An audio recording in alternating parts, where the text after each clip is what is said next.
Ny famoahana ny lisitra vaovao andreo kandida hifaninana amin'ny fifidianana filoham-pirenena no isin'ny andrasana ho an'ity CES vaovao ity raha ny nambarany teo anivon'ny JICM mitsipaka io lalàna nosoritan'ny vondrona iraisam-pirenena io anefa ry zareo avy eo anivon'ny Parti fédéraliste de Madagascar ny PFM kosa no ahafantarana azy.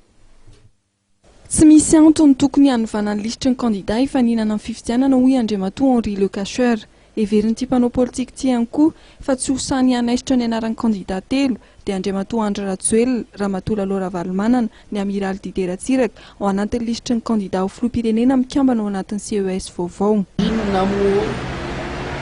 ny antony changena an'io zavatra io raha tsy hoe araka ny fangatahany Sadaika hoe tokony hamoaka lista vaovao amin'ny lista ny candidat d'élection présidentielle. Misy fanapahan-kevitra teto zay noraisiny CES tialoha zay leveriko fa lalàna io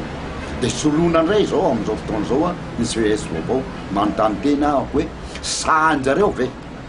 hanolanyireo lista reo fanontaniana ny tiako apetraka zany satria azadiny fa ireo olona tiany Sadaika soloina ny ataoko hoe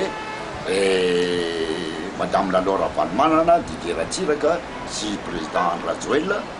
dia azadiny fa misy olona be dia be ny an-damosindreo ka sahanjareo ve hanolo na anaran'ireo olona reo ao anatin'ny lista ny candidature ka manontany tena hoe za aloha dia tsy midemihina satria ny antony azadiny fa fanapahan-kevitra ny malagasy nge tokony andrasantsika ka mahay aho hoe akoa sasera ozy ny teny vazaha hoe ichangena ny ireo lista ny membre ny ao anatin'ny CES or amiko tsy hanova zavatra io. Mitsipaka ny fanesorana ny kandida telo ao anatin'ny lisitry ny kandida hifaninana amin'ny fifidianana amin'ny PFM saingy manohana kosa ny isian'ny fifidianana ekeny rehetra araka ny fanazavana izay nentin'ny filohany Andriamatoa Henri Le Cacheur.